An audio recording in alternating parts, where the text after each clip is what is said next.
Koronavirusak sortutako egoera dela eta Bermeoko udalak bando bat kaleratu du herritarrei lasaitasunez eta arduraz jarduteko eskatuz. Bando horren bidez, bermeotarrei gomendatu die Eusko Jaurlaritzak eta Osasun Sailak emandako gomendioa jarraitzea eta sintomaren bat izanez gero 920 telefono zenbakira deitzea. Horrez gain, udalak antolatutako ekintzak besteak beste musika eskola, kirol ikastaroak, zinema, ludoteka, gaztelekoa, bertan bera utziko direla ere jakinarazi dute. Nagusiei zuzendutako guneak itxita egongo dira eta zaharren egoitzetan hartutako neurri bereziak betetzea eskatzen da. Herritarrei udal eraikinetara beharrezkoak diren kasuetan baino ez bertaratzea ere eskatzen zaie eta udal zerbitzuen gaineko zalantzarik izatekotan 010 zenbakira deitzea eskatzen zaie.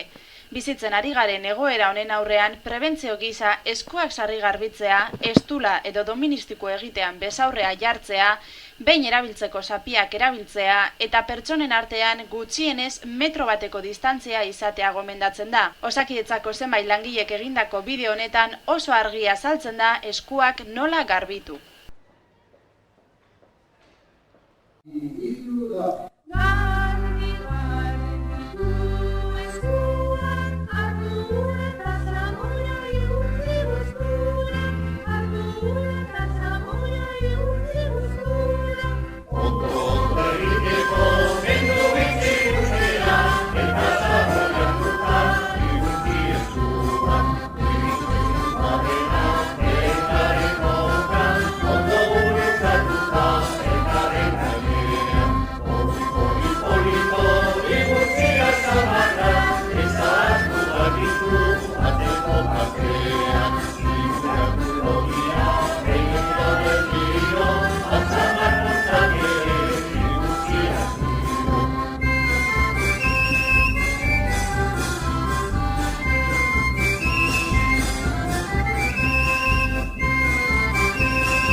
It's